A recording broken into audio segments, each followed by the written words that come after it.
So I'd like to, first of all, thank the Alliance for Regenerative Medicine for including Sangamo in today's conference, and to all of you for your attention. My goal here today is to give you a very brief overview of Sangamo's therapeutic programs and technology, and then a brief update on our recent developments and upcoming milestones. And this will contain forward-looking statements, so I refer you to our filings with the SEC. So our focus at Sangamo is on the development of a totally new class of human therapeutics that function at the DNA level. And our goal here is not to generate simply another treatment, but potentially with a one-time treatment to generate genetic cures for genetic diseases. We're enabled to do this by a couple of different technology platforms, principally our zinc finger DNA-binding protein. This is a naturally occurring class of DNA-binding proteins. We can engineer these proteins to bind to any particular site of DNA in the genome that we choose, and then we can engineer them further to affect a number of different outcomes. We can either effect targeted genome editing, adding a gene size fragment or a couple of base pairs into a specific site, or to knock out a gene in a very targeted fashion. The other thing that we can do is targeted gene regulation, although most of our programs are focused in the genome editing space. Now, it's not just enough to be able to use these proteins in a cell to develop therapeutics. You have to be able to deliver them effectively to the correct cell in a human. And so we have broad mRNA and AAV delivery capabilities. Those are our two focus, and the process development and IP around those. We have broad commercial applications for this technology, and I'll tell you a little bit about the partnerships that we've established and our cash guidance later in the presentation. And we have a very strong intellectual property position. In the zinc finger space, we have a dominant IP position, but we've been generating IP for a number of years. We've been working in this technology for well over a decade, and so we have IP that reads on genome editing in general and therapeutic targets. So let me tell you a little bit about the technology. As I mentioned, we've focused on zinc finger DNA-binding proteins, or ZFPs. These, as I said, are naturally occurring proteins. They occur in species from yeast through to man. They have evolved with our complex genomes. They are somewhat complex. That has, to some degree, precluded their general uptake in lab science, in lab research. However, that complexity is really essential for us, and provides us with a good mechanism to be able to change the protein in order to increase its specificity for a given target and to teach it away from targets that we don't want it to bind to. In order to have a therapeutic effect, we attach a functional domain to these proteins. On the left-hand side of the slide, you can see the zinc finger transcription factor functionality, and there we use a functional domain that allows us to regulate up or down a gene. On the right-hand side of the slide, and this is the primary focus for most of our therapeutic proteins, for most of our therapeutic programs, we use a nuclease, and we attach a nuclease to those ZFPs. That allows us to target in a very, very specific manner the nuclease action. So it means that we can make a double-strand break in any site in the genome that we want. We let that double-strand break then, we let the cell's machinery take over and repair that double-strand break. And it does it in a couple of ways, and we can influence how that repair is made. It'll either knock out a gene for us, precisely the gene that we're aiming to knock out, or it allows us to add in a DNA sequence. And this can be a couple of base pairs in order to correct a gene, or it can be an entire gene-sized fragment in order for us to do targeted insertion.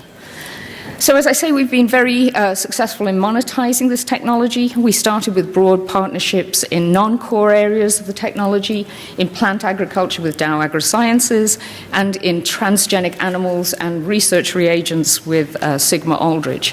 More recently, we've undertaken more specific therapeutic partnerships with Shire. We have a partnership to develop a ZFP Therapeutic for Huntington's disease. This is our one gene regulation target. And we're working with Biogen, collaborating with them to work to develop zinc finger therapeutics for sickle cell disease and beta-thalassemia. Sangamo also has clinical and preclinical programs of their own, and I'll tell you a bit about those in the next couple of slides. But first, we have this powerful toolbox. How do we think about deploying it for therapeutic targets? This is a representation of the elements of our current pipeline. What you can see under the ZFP approach are the types of ZFP actions that we are employing in these different therapeutic programs. And then the product strategy, how we're delivering and to what cell types we're delivering the ZFP transcription factors or ZFP nucleases, ZFNs. And we think of these in really two different classes. We're either using an in vivo or an ex vivo strategy. Our ex vivo strategies, as you can see, in our HIV program, we have ex vivo delivery to T cells and stem cells. Both of those products are in clinical trials. The T cell product in a phase 2 clinical trial, and the stem cell product in phase 1 clinical trial. Our Biogen program in hemoglobinopathies is again a knockout strategy. Here we're not knocking out a gene, we're knocking out a regulatory sequence in the stem cell. And the idea there is that this regulatory sequence is involved in fetal globin, in the switch from fetal to adult globin expression. Knocking this out allows fetal globin to be expressed in the erythroid lineage. And so that's an approach to these hemoglobinopathies. As I mentioned, the lone gene regulation target that we have currently in the pipeline is our Shire program, where we're selectively repressing the Huntington allele, but leaving the normal gene untreated. And our programs in hemophilia and lysosomal storage disorders are part of our in vivo approach. Here we're actually using a systemic approach which targets the liver, and I'll tell you a little bit more about this particular program. So this is part of what we call our in vivo protein replacement platform, and it's focused on diseases that are currently being treated using enzyme or protein replacement. So hemophilia A and B, and the lysosomal storage disorders. And the idea here is for us to provide a one-time treatment that enables us to integrate in a targeted fashion into a safe harbor locus a gene of interest. And this could be, this is essentially the factor that we're trying to produce in these patients.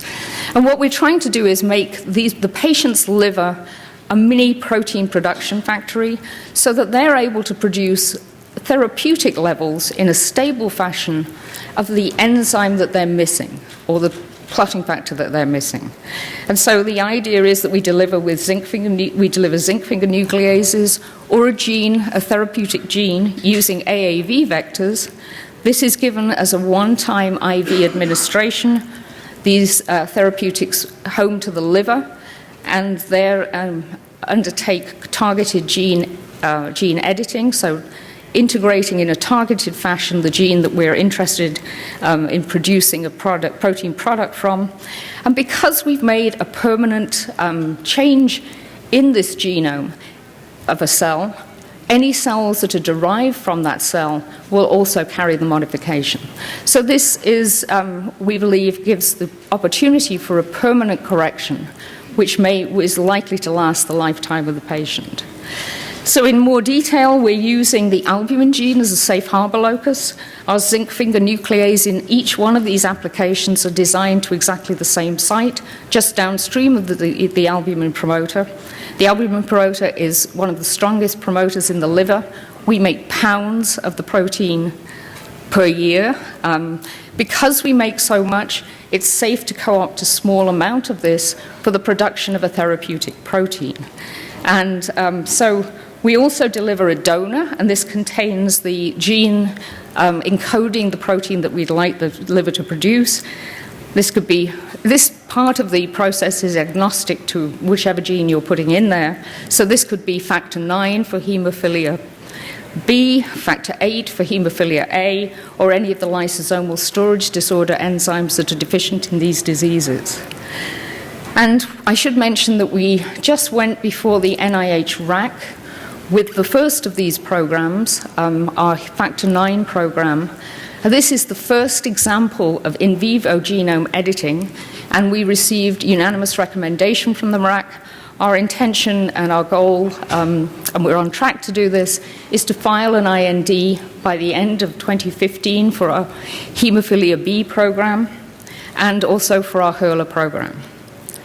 So this is a representation of our pipeline and some of the upcoming milestones that we have. As I mentioned, we're filing INDs for hemophilia B and HERLA syndrome by the end of this year. And then other programs within the IVRP are going to be filed in 2016. Our beta-thalassemia collaboration with Biogen will be filing an IND for that in the first half of 2016, and that will be followed by sickle cell disease in the second half of the year. We have ongoing clinical trials in HIV and T cells, and we expect to have some initial data out of that by the end of this year, but there'll be more data reported later in 2016.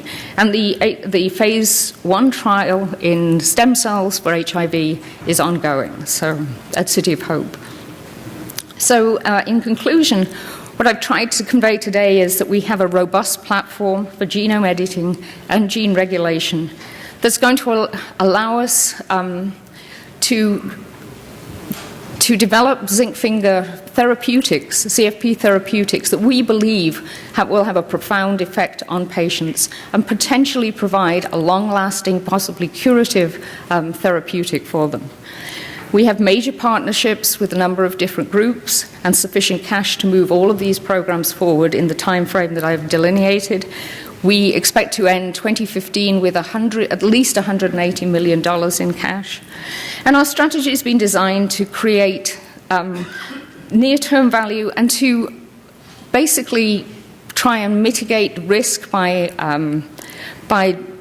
spreading our applications across a number of different strategies, and by being able to leverage those strategies for multiple indications. Our business model also allows us to have proprietary as well as partnered programs, so a good mix there, and we're addressing a number of well-validated targets. Thank you very much.